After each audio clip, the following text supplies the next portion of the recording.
Ready ആയതുകൊണ്ട് അടിപൊളി ഒരു ചിക്കൻ കറി ഉണ്ടാക്കിയാലോ. അതിനായിട്ട് ചിക്കൻ അടിപൊളിയായിട്ടൊന്ന് വാഷ് ചെയ്തെടുക്കുക. ഒരു പാനിൽ എണ്ണ ഒഴിച്ച് എണ്ണ ചൂടായി വരുന്ന സമയത്തേക്ക് അരിഞ്ഞു വെച്ചിട്ടുള്ള ചുമന്നുള്ളി ചേർത്തൊന്ന് വഴറ്റിയെടുക്കുക. ഇനി അതിലേക്ക് നമ്മൾ അരിഞ്ഞു വെച്ചിട്ടുള്ള സവോള അല്പം ഉപ്പും ചേർത്ത് നന്നായിട്ടൊന്ന് വഴറ്റിയ ശേഷം അതിലേക്ക് ചതച്ച് വെച്ചിട്ടുള്ള ഇഞ്ചിയും വെളുത്തുള്ളിയും ചേർത്ത് നന്നായിട്ടൊന്ന് മൂപ്പിച്ചെടുക്കുക കേട്ടോ.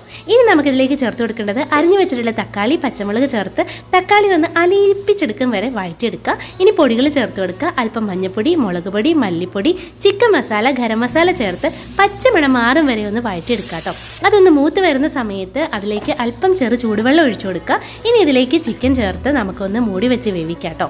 ചിക്കൻ ഇനി മൂടി തുറന്ന് നമുക്ക് നന്നായിട്ടൊന്ന് ഇളക്കി യോജിപ്പിച്ച് കൊടുക്കുക. കറിക്ക് ചാറ് കുറവാണെങ്കിൽ ആവശ്യത്തിനുള്ള വെള്ളം ഒഴിച്ചു കൊടുക്കുക കേട്ടോ. ചൂടുവെള്ളം ആണെങ്കിൽ ഒന്നും കൂടി ബെറ്റർ ആയിരിക്കും. അല്പം ഉപ്പും കൂടി ചേർത്ത് ഒന്നും കൂടി മൂടി വെച്ച് നമുക്ക് വേവിച്ചെടുക്കാം കേട്ടോ. ഇനി മൂടി മാറ്റി തുറന്ന് വെച്ചൊന്ന് ചാറ് കുറുക്കിയെടുത്ത ശേഷം കറിവേപ്പില, പെരുംജീരകപ്പൊടി, കുരുമുളക് പൊടി ചേർത്ത് നന്നായിട്ടൊന്ന് സെറ്റാക്കി എടുക്കുക.